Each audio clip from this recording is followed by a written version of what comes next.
Welcome back to the Healthcare Rewritten podcast. Today, we're going to be talking about one of the very overlooked things that can cause poor gut health, and that is pathogens. Stay tuned over the next couple of weeks. We're going to go into a little mini series where we will talk about each individual pathogen and how it impacts your gut health, how it can stall your detox, hijack your immune system, and literally steal all of your nutrients. As a reminder, this is not medical advice. It's just for educational purposes only. If you have questions about your healthcare condition, then you need to consult your healthcare provider. Now let's dive into the episode.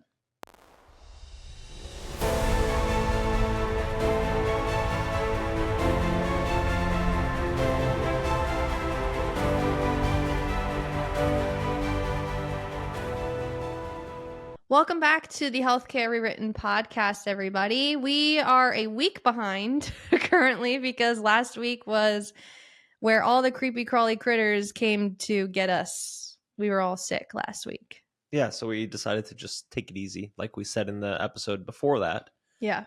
We got everything at different times, but I think I got over everything within a day or two. Mm-hmm. And then Vinny got sick, and then you were after that. So we were kind of like piggybacking off of one another. So yeah, I seem to always be the last one to get sick because I think I get burnt out from taking over the responsibilities when you get sick, Yeah. and then on top of my responsibilities, and then it's like, oh, now it's your turn. Mhm. So I'm still a little nasally, and I might be coughing throughout the episode, so I apologize. They won't hear a cough. I will edit. Well, then you have a lot of patience to take care of that. But speaking of the creepy crawlies, today we're going to continue our episodes about gut health, and we're going to talk about pathogens.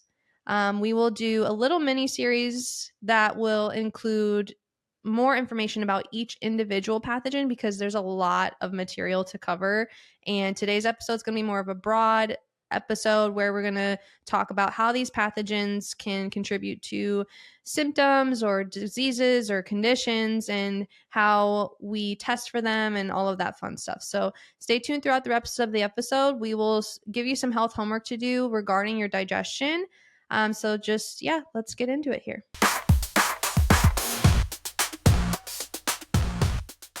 Okay, everybody, we are in the root cause rundown section of our podcast today. So we're going to talk about, again, pathogens. So pathogens, we're going to talk about what they are, how they impact the body, all of that fun stuff. So first things first, what are the types of pathogens that we typically see causing issues for people? More commonly than not, it's candida. That's probably the number one thing that I see as far as pathogens within the gut, right? That's something that I want to make sure that we're bringing light to. It's not necessarily pathogens within our entire system. We're focusing on pathogens within the microbiome, within the gut lining, within the digestive tract. Mm-hmm. So candida is probably the first thing, right? And then we can dive into the commensal bacteria, right, which are your good bacteria. And you can see overgrowths of certain bacteria. Commonly, Methanobrevibacter smithii is a big one that we see overgrowth in. I mean, there's other bacteria like Klebsiella, Streptococcuses are super common as well. Those are, I'd say, the top ones. And then parasites are, again, going to be classified in this pathogen section, and we will have a whole episode on parasites. But it's not as common as you might think. Right. I like that you said that. Yeah.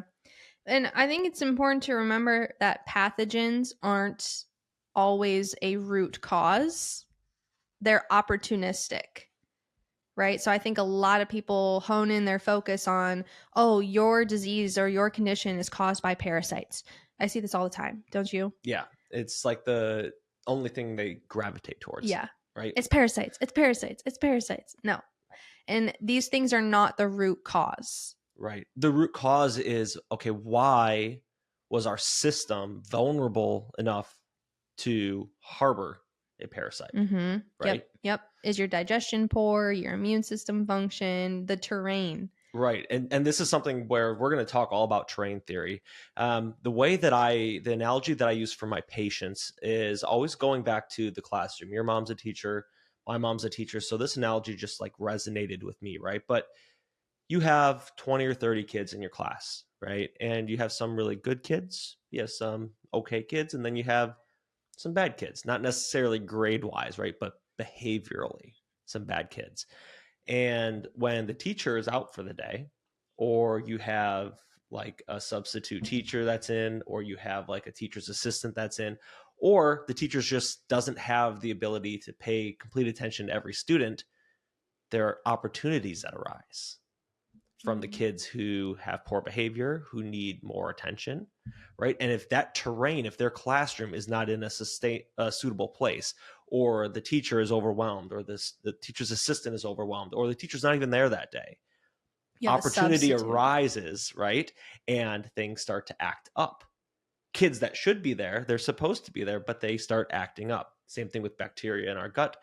Opportunistic infections, super, super common, never really addressed, that can cause a lot of low-grade inflammation and contribute to a whole different combination of health issues, right? Yeah.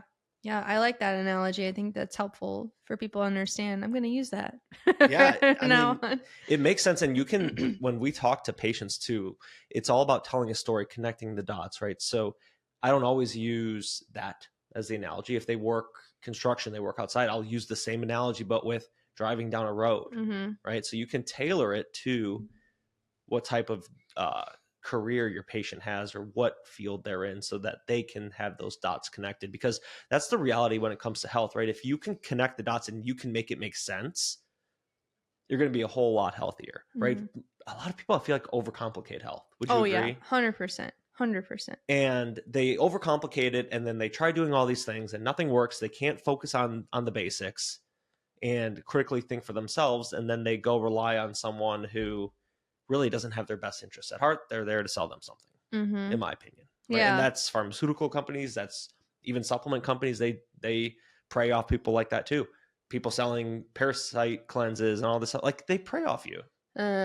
So commonly, or think for yourself, and it'll help you out a lot.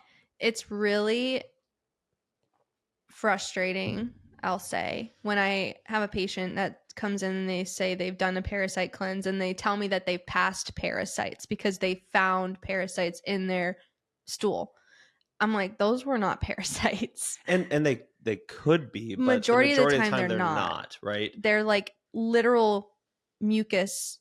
It's the literal mucus lining of your GI tract that you're expelling because you're taking this anti-parasitic herb, or like usually cleanses, they're like a mixture of a bunch of different anti-parasitic, anti-helminthic herbs in one. And they're very potent. They're very strong.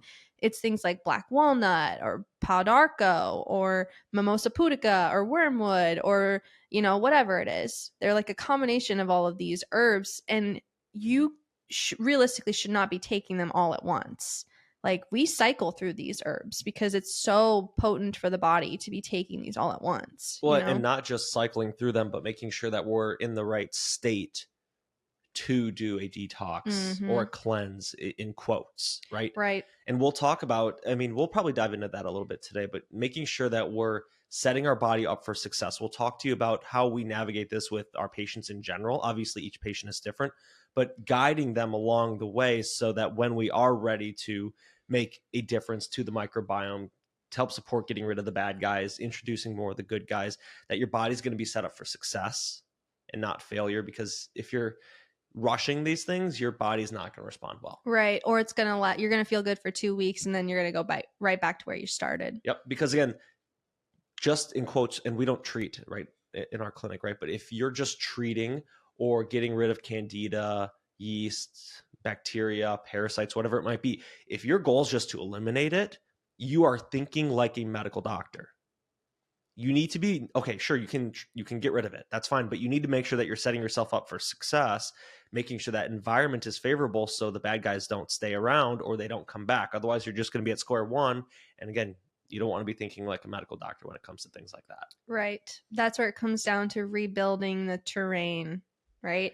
So and real quick, that's where it's like patients ask, okay, how long is this going to take? Right? How long is this going to take, Dr. Collin? Okay, well, one, you're coming in really inflamed, really stressed. So we have to calm things down. Step one. Okay. Then step two, right? and there's a bunch of steps in between here and intermediates. But step 2, then we have to make sure that we're making an influence, right? Getting rid of the bad, introducing the good. But then the phase 4, which is probably the longest part, is maintenance, making sure that we're rebuilding what wasn't there in the first place. And again, you can't build an actual house in 5 months. What do you think what goes on in your body, right? It takes so long to rebuild and restore, especially because we're going to be constantly dealing with stressors because we can't eliminate every stressor in the world. So it's really important that that it takes time, right? Right. And then think about, how long did it take you to get to the point that you're at now?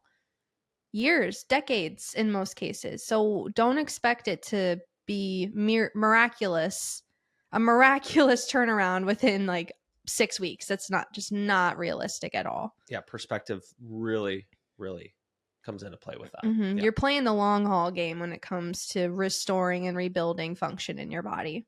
The long game, for sure. We've been tricked, though, right? We've been tricked by commercials, by modern medicine, by friends and family, that quick fixes is the way that it should be, right?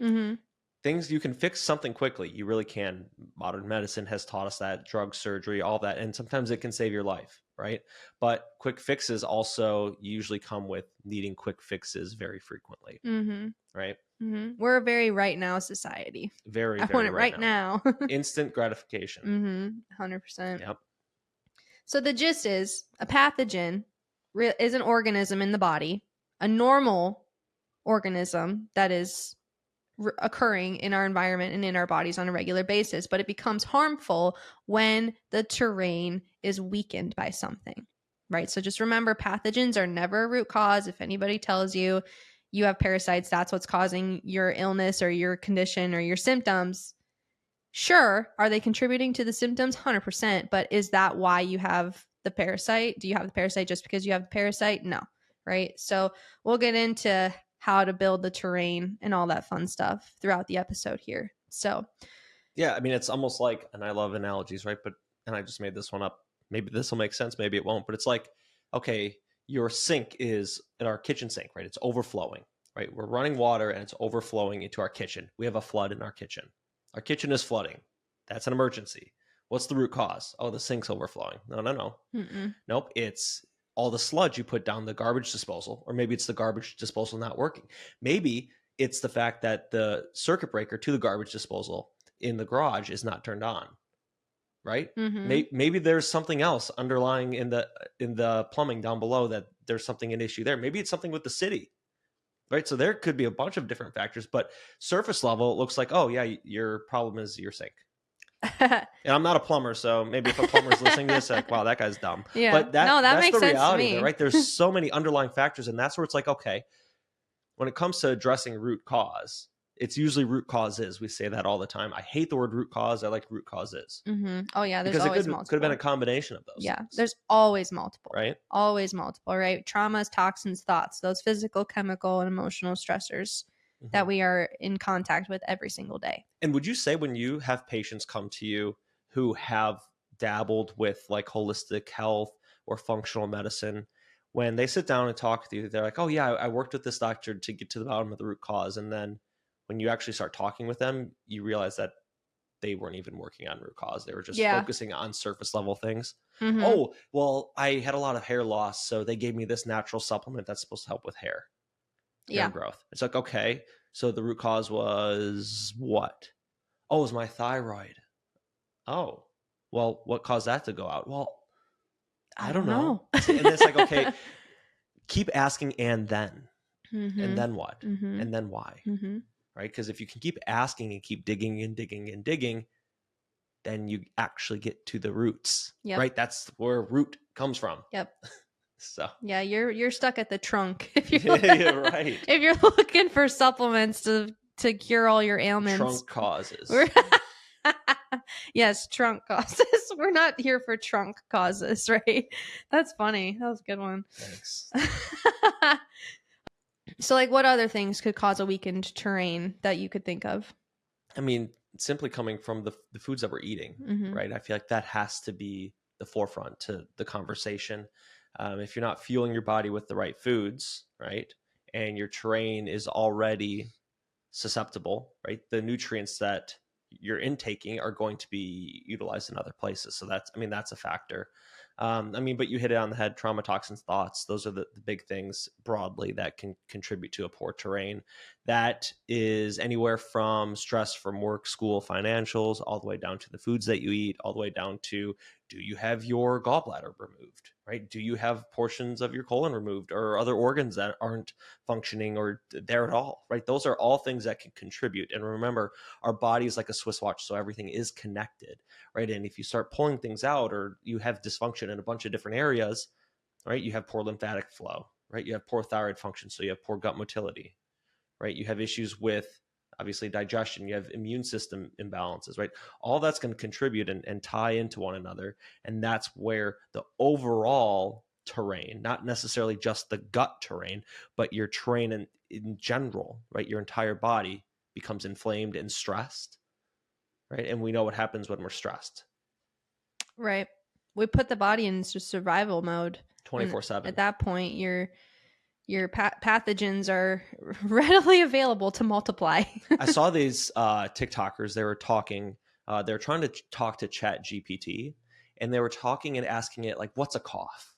Mm-hmm. Right? And Chat's like, "Oh, well, it's a involuntary or sometimes voluntary reaction for clearing your throat." Right? And they couldn't grasp that sometimes, like, it's involuntary to an extent, mm-hmm. right? And the Chat was saying, "Oh, well, it's an immune system response, and it's a protective response, and it's like a stress response, almost like your body knows it's in a stressful state, and it's almost doing it to try to protect yourself." And they weren't grasping that our bodies sometimes can constantly or chronically be in a stressful state. Mm-hmm. And they're like great TikTokers, like they do a good job and everything, but sometimes, like, if you don't understand like what the body's actually doing at all times, and when you learn that, it really puts you into perspective on like how crazy our body's always working. That's really interesting that you said that, because when I think of involuntary, I think of Vinny, because he's a baby. He doesn't know how to cough on command. But when he's had like the phlegm in his throat, like the postnasal drip and all this stuff, when he starts to breathe like a French bulldog, Sure, his body says, okay, we need to like cough this up. So he will cough, but he won't do it voluntarily. So right. it's really interesting. Sometimes it can be voluntary. Well, yeah. Right. So, right. Okay. But I'm saying, like, for him, like, he doesn't know how, like, if I said for you to cough right now, Yeah, you could do it. I could do it on command. If I told him to cough right now, he Sure wouldn't know how to do it. And then the switch side of things, right? You have a little bit of a tickle in your throat. I guarantee if I said don't cough, you couldn't hold it back. I'm gonna cough. Yeah, your head would explode. I'm about to. I feel the tickle. Funny story with the coughing. Then we'll get back on track here. And I love chemistry, you know that, right? So in high school, I was taking my chemistry final, had an A in the class, all that stuff. I actually had bronchitis. And this was before, again, diagnosed with Crohn's, super sick all the time, always sick. And I was taking my chemistry final, and I had to cough literally every 2 seconds. And you know how I am with like disturbing the peace, and I don't want everyone to look at me. And I was like holding it back. I was sweating buckets. And then I had to go to the bathroom like 3 times. The principal actually came into the bathroom because the teacher called the front office and said, like, he keeps leaving the classroom like mid-test. Like, what's up with that? I don't know if they thought I was cheating or whatever. They probably did. And I was in there like literally like almost Just coughing. passing out, and coughing my lungs out. And it was probably the worst score I ever got on a test. Yeah. It's hard. Yeah, like it's like when you get the sniffles and you have a test and your nose is running and you have like a bunch of tissues and you're like, yeah. I remember you telling me this story. It was before. like the worst thing I've ever experienced. Yeah, that's really funny. I think I completed like, because there's like lab stations and everything that you had to do after. I didn't even get to it. As someone in the class who gets annoyed with sounds, that would have annoyed me. Right. If you And I'm a people pleaser. I'm working on it. I'm working on it, guys. But like, I knew people would be thinking that, and I didn't want to be a burden. Mm-hmm. So I let my grade sacrifice. Oh my God. That's crazy. I don't know why I thought like that at the time. I'm getting better. Yeah. Let's get back on track, I guess. Yeah. Let's talk about how pathogens disrupt your body. So now that we know your terrain is weakened, you have these opportunistic infections that are coming about. You have your bacteria, yeast, fungus, parasites, whatever it is, coming to fruition.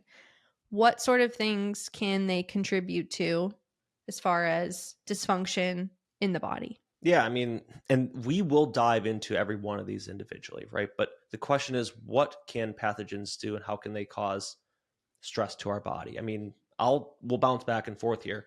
I'll just talk about gram negative bacteria first, right? So what they're going to do if they're overgrown, right? They're going to release lipopolysaccharides, right? Which is going to start that inflammatory cascade. It's going to cause low-grade inflammation.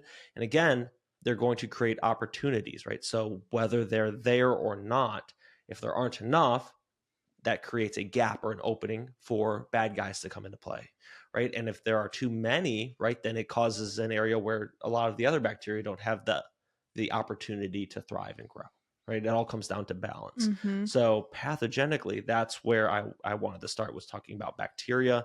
And we'll dive into a whole episode about bacteria in and of itself, right? The commensal bacteria that we shouldn't see, Klebsiella, all that fun stuff. Mm-hmm. But that's where I wanted to start. I'm sure you probably want to talk about Candida and parasites. Sure. Or one of the two. Yeah, I mean, in general, I would say, fungus, they release endotoxins, right? Especially when you try to kill them, mm-hmm. right? So yeast they're just very toxic in general. They release these endotoxins, which those are what are going to contribute to the symptoms that you're having. Because I think people misunderstand that Candida is a normal flora. Candida is normal to have in the body. Parasites are everywhere. You're going to have them in your body. You're going to have them. But when they become problematic is when they're going to contribute to lots of symptoms, like symptomatology, right?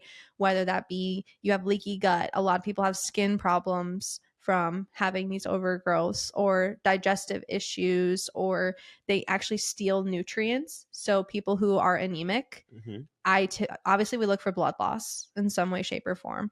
But then I look at the gut, because these bacteria, fungus, parasites, they feed off of iron. They eat it. And B vitamins, everything, right? So it's really important. That's why I said in the beginning, foundationally, you need to make sure that you're eating the right foods, because if you have overgrowths, I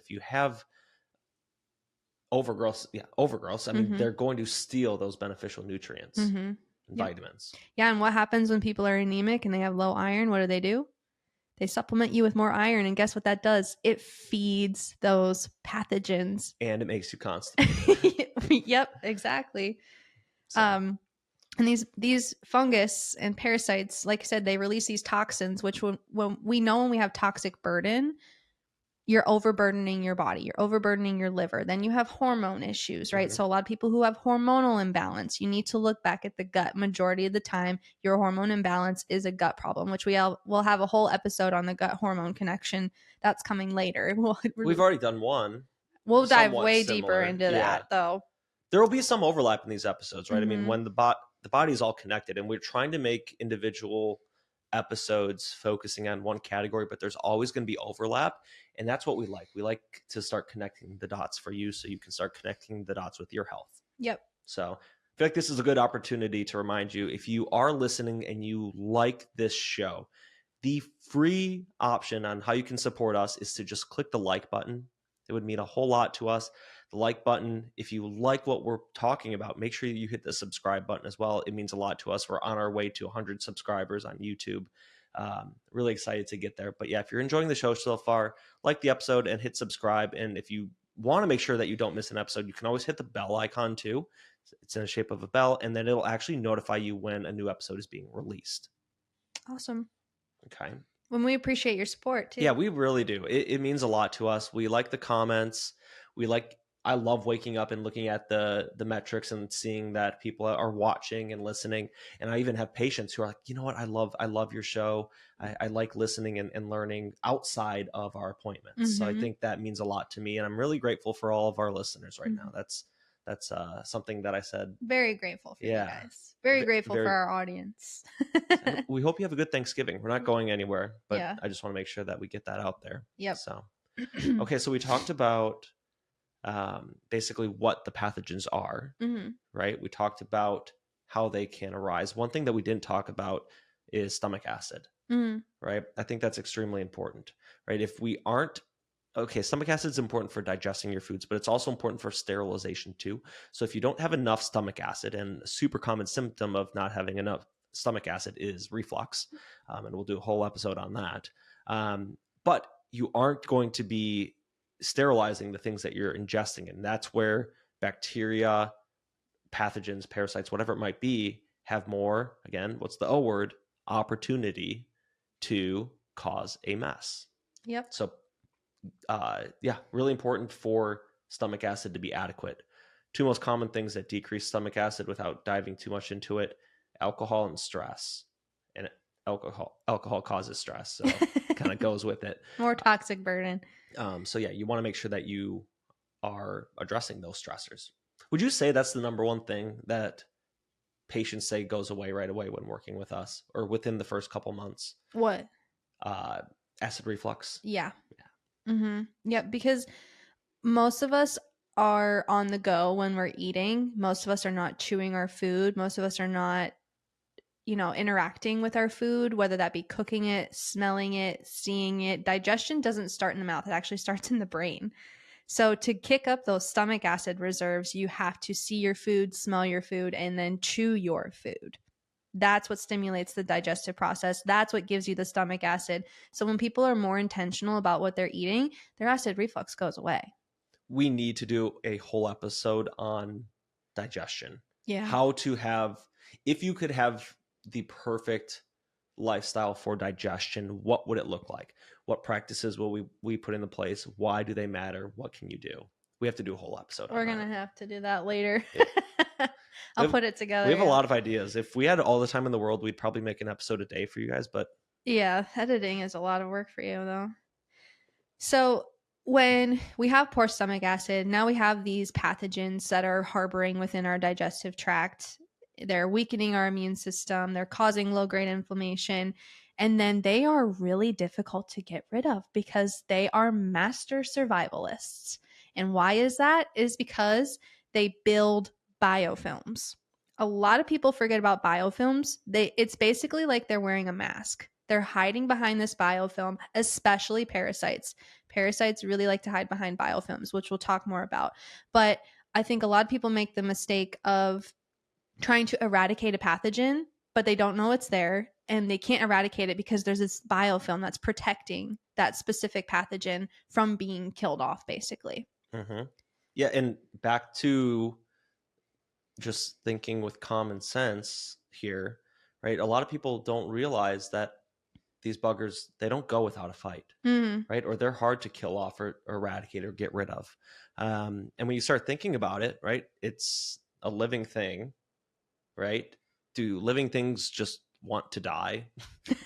No. We all have different protective mechanisms, right? I mean, humans a little bit different than animals or parasites, right, or bacteria, but they do have defense mechanisms, right? And it would be ignorant to not think that way. So it's important that you make sure that, as we go through this process, especially holistically, there's not one thing that's just going to completely wipe these things out in a day. Medications don't even do that. Yep. Right. Yep. So really important, again, to be patient with this process, especially if you're going through that killing phase right now. Right. And like in the killing phase, when we work on eradication, we have to understand that if we don't break through those biofilms, right, these pathogens can hibernate. Essentially, like I said, they can hide. And then if you notice that after you do an eradication, protocol, or you take an antibiotic and then you still have the infection after the antibiotic, it's because you didn't address the biofilm. Right. It's hiding. So you don't chronically just have an infection. You didn't kill it off in the first place because you didn't have the proper steps in place. You were just trying to throw stuff at the wall and hope that it would stick, which is why you need something tailored to your body. Work on the inflammation first, like you talked about. Work on rebuilding the immune system so that way we can work through these biofilms and work through these pathogens so that they're not reoccurring, and then rebuild that foundation. That's the way to do it. Yep. That's the way to do it. So and that takes so much time. Yeah. Right? And I had a patient a couple months ago, It didn't work out, unfortunately, but you know, everyone's not always your cup of tea. Probably wasn't her cup of tea. But when I ran through her stool test and I kind of walked her through what my thought process was as far as how we're going to eradicate what's going on in her gut, she was really upset with me because I didn't have her on any antimicrobials to start with. And I was like, you're not ready for those yet. Yeah, if your detox pathways aren't open, I mean, you see this commonly with like beta glucuronidase really being high on stool tests. You can see or notice, even with symptomatology, patients who are not ready to go through that. Mm-hmm. Yeah, and I think that when we're chronically online and we see these people talking about antimicrobials, antifungals, all these fun words, That was awesome. The little birdie. Have you heard of the bird theory? Have you heard of that? No, what? Like if you go and talk to somebody and say, I saw a bird today, and see how they react to you. Like, what if they're like, oh, that's so cool. I'm so glad you saw a bird today. What color was it? Was it pretty? Like, blah, blah. This is the true definition of an ADHD right now. Yeah, sorry. But anyways, yeah, so she was not very happy about that. But we have to understand that killing things off isn't the primary goal necessarily. What, are you laughing at the bird? Yeah. I think it's like right outside the window. Yeah, I think it is too. That's so funny. Each episode now we have some chaos going on outside. Yeah, some noises. I'm thankful for birds. Yeah. It's funny. Our mics are, I think, too good to pick up on that, but it's a pretty sound. It is. Wants to get interviewed for the podcast. Yeah, let's bring it inside. Okay. So, anyways, we got the gist here, right? Your terrain is the foundation. Pathogens are not a root cause. They cause a whole slew of symptoms. You have to have a strategic protocol in place to eradicate each specific type of pathogen. It requires something different in every case. You don't always want to start with eradication, right? You got to work on those drainage pathways like you talked about. You got to work on reducing inflammation, calming down the system before you start killing things off, because like we talked about, they don't want to die. They're going to put up a fight. They're going to release toxins. You might feel worse before you get better when you work on eradication. Right. Well, and if you want to focus on eradication, you want to get rid of, bacteria, yeast, whatever it might be, you have to make sure that you have the foundation set first, right? Because your environment was susceptible, right? These bacteria, they overgrew, they came into place because something wasn't right. Right. And if your main goal is I want to get rid of these things. Well, fine. Once you get rid of those things, how does the environment look? It's still in the same place as it was before. The only difference is you took oregano oil, you took uva ursa, you took some sort of antifungal, antimicrobial and got rid of it.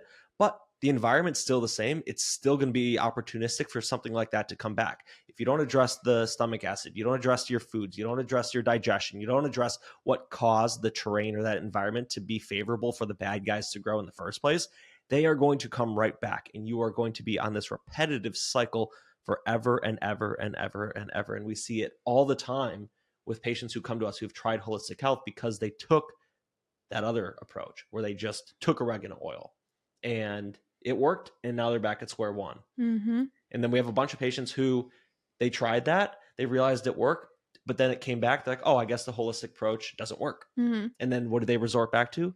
Medications. Yeah. We see it all the time because it's not properly addressed. And that's where longevity comes into play with not just your health, but teaching you how to live healthily. Oh, yeah. There you go. Free plug for you. Yeah. The terrain determines the threat. I love the way that you said that. That was great. And a free plug for Healthily. Yeah. Live healthily. I love her website. Yeah. Just while we're on her topic, so basically it's like an Amazon storefront for everything toxin free. Yeah. And she was one of the first people that I started following when I started living a toxin-free lifestyle. She's very ingredient conscious. She teaches you about different ingredients. She tells you what things are like she calls them healthily approved right. versus not. What a great name too, and right? whether that be through supplements, skincare, shampoo, body wash. Obviously, I've learned a lot from her, and I've kind of delved into it myself. And that's why we talk a lot about this stuff in our Facebook groups and in our email threads and things like that. So if you're wanting more information about that from my perspective, make sure you join the Facebook group and you subscribe to our newsletter. We send out weekly emails. We talk about toxin-free living. We talk about product swaps, all that fun stuff. But yeah, she was like the what's the word I'm looking for? Inspiration. Yeah, inspiration, whatever. Yeah. I don't remember what word I was looking for. Anyways. But yeah, great. Okay. So I would say that the next thing that we should probably talk about is, okay, you feel like you have symptoms, you don't feel great. Obviously, addressing what's going on internally is really important, but how do you know if you have candida? How do you know if you have bacteria overgrowths or other pathogens or parasites? What would you do if someone came to you and said, I want to know what I should do if I think I have parasites or yeast? Do a comprehensive stool analysis. Plain and simple. No more context? No. for like a clip yeah. or something? The number one thing shut up. The number one thing you should do if you are concerned, if you have parasites, candida, bacterial imbalance, dysbiosis, whatever that looks like for you, you need to do a comprehensive stool analysis. Very important. It's going to inform us on how you're breaking down foods. What does your stomach acid look like? What does your bile flow look like? How much inflammation and immune system stress do you have within your GI tract? Do you have bacterial imbalance? Do you have candida, or do you have some other form of fungal overgrowth? It's not always just candida. Do you actually have a parasitic infection that is present? Are those parasite cleanses actually worth it for you? But that breaks down all of that information in a very detailed 10-page report. It is a very fun test to complete. It's a 3-day, we use a 3-day sample. Yep. Can you describe why we use a 3-day versus a 1-day? Well, yeah, think about it, right? Like, are you the same person every single day? No, right? Not mentally, not energy levels, right? And I mean, especially with digestion, if you're dealing with imbalances, you need a good variety, I would say, of stool to have a good understanding of what's going on. The more samples, the better, right? Mm-hmm. Think about when you look at studies. The more participants in a study, the more validity there is to that study. Same thing with blood work. Or, I mean, again, we don't take 3 samples of blood work, but you do a stool. Yep. So I love using a stool test. I think I run a stool test like every day. It's the best test in the world. Yeah. It is almost, if you come to my office, I'm almost always going to run a stool test on you for different reasons, obviously. And I have never had a stool test come back looking the same. They all look different. You know, they run a PCR on the bacteria in your body. They run a PCR on the parasites to see if they're present. Look for it under the microscope too. Again, a lot of the parasites are microscopic, so you're not always going to see them, which is why it's really important to test. Yep. So. Yep. But yeah, I mean, yeah, testing is the number one thing that you can do, and then you work with a practitioner and find out, okay, what's actually going on, what herbs, what dietary, what lifestyle modifications are going to be best to not only influence your terrain, but influence the bad guys or the good guys in the right direction. Yep. Right. Yep. So I feel like the gist of pathogens. What we're going to do is we're going to have an individual episode for candida, not just the typical candida albicans, but we'll break down candida in general. Okay. Definitely going to talk about common commensal bacteria overgrowths. We'll talk about other additional bacteria that commonly come into play that we don't like to see. We'll probably do a whole episode on H. pylori. We'll do a whole episode on parasites themselves. So something to look forward to. We're going to dive into these a little bit more in depth because there's just so much nuance and there's so much detail that I'd love to dive into, but this episode would be 6 hours long. Yeah. Right?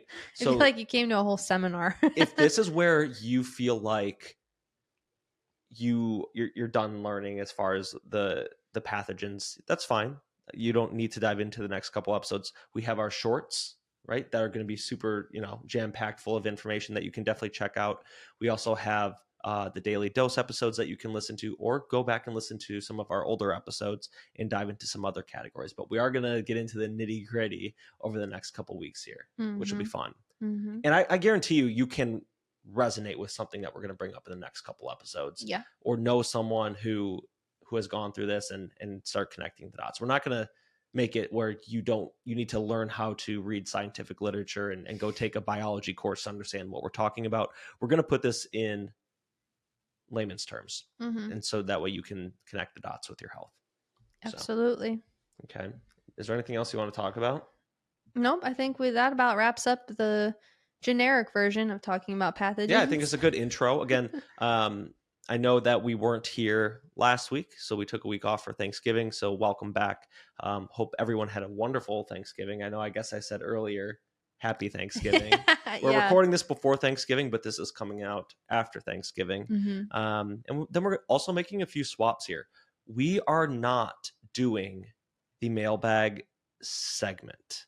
Okay, what we're going to do about once a month or every other month is we're going to take all of the questions that you submit online, that you email to us, that we get asked walking down the street, and we're going to do a whole dedicated Q&A episode once a month or every other month. So still keep asking your questions, but it's going to be dedicated towards a whole episode. We can actually dive into those questions a little bit more in depth. Yep. Okay. And then the Mythbuster section, we're going to give it a pause. We felt it was a little redundant. Yeah.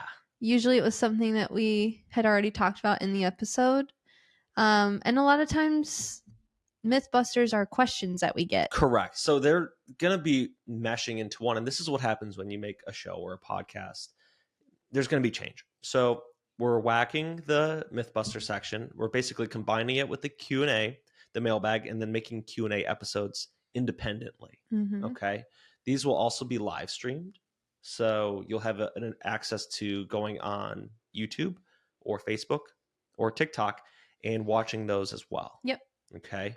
But yeah, so what we're still going to keep is the homework segment and the root cause rundown, which is what we're in right now. So we're going to dive into the homework segment, which is going to give you something tangible that you can take away so you can better your health for tomorrow.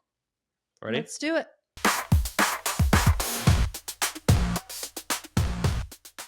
Okay, now we have our health homework where we each give you one tangible thing that you're going to start doing this week to improve your health. So for this week, my health homework is for you to track your digestion. You should know how many bowel movements you have a day or a week. If you're not going every day, that's not normal, by the way. Track how you feel. Are you feeling sleepy after you eat? Do you have bloating? Do you have cravings? Do you have brain fog, fatigue, vivid dreams? Any of these are typical signs that you have some digestive distress. So I want you to just pay attention to those symptoms, pay attention to these things. A lot of times people don't even know they're experiencing them until they actually sit and think about it. So I highly suggest that you start doing that this week, especially since we just had Thanksgiving. Yeah, it definitely reflect with your health. Really important. A lot of people, things say they creep up on them, but if you actually sat down and just looked back at how you were feeling, what you were actually doing, you would have realized these things are kind of showing you red flags way before, or yellow flags, right? 100%. Good one. Mine is going to be, I encourage you for this week, okay? No screens while eating. Okay. Like you said, it's really important to make sure that you're focusing on your eating your foods, appreciating the food that's in front of you. So this week after Thanksgiving, okay, I encourage you to stop scrolling on TikTok, even if it's our videos. Stop watching this podcast right now if you're eating, or at least listen to it, right? But focus on the meal. Okay. It's going to help with gratitude. It's going to help with digestion, and I bet you'll actually enjoy it once you get used to it. So try it for the next week. Yeah. Okay. I actually read somewhere that having screens or watching TV while eating increases your risk for insulin resistance. There's a correlation. I didn't read too much into it. Well, distracted eating probably leads to overeating, which probably can lead to more sugar, which can lead to insulin resistance. So I can see that. Yeah. So turn them off. Send me that so I can make a video on it. I will. Okay. I don't know where I saw it. I'll have to find it. Go find it. Okay. All right, guys. Thank you for listening to another episode. I hope you enjoyed. Stay tuned for the next couple weeks here where we break down parasites, candida, bacteria, so you know how to stay healthy. Absolutely. Okay. Any other questions? Anything else that you have? Not for today. No, we will see you all next week.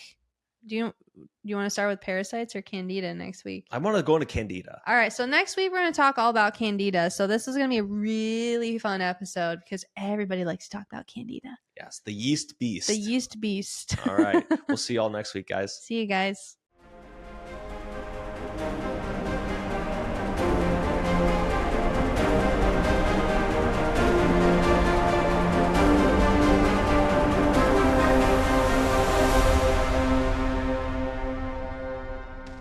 Hey everyone, thank you for listening to another episode of the Healthcare Rewritten podcast. Make sure you tune in next week. We're going to talk about the yeast beast, which is candida. And if you haven't yet, please subscribe to this podcast and like the video, and we'll see you all next week. Goodbye.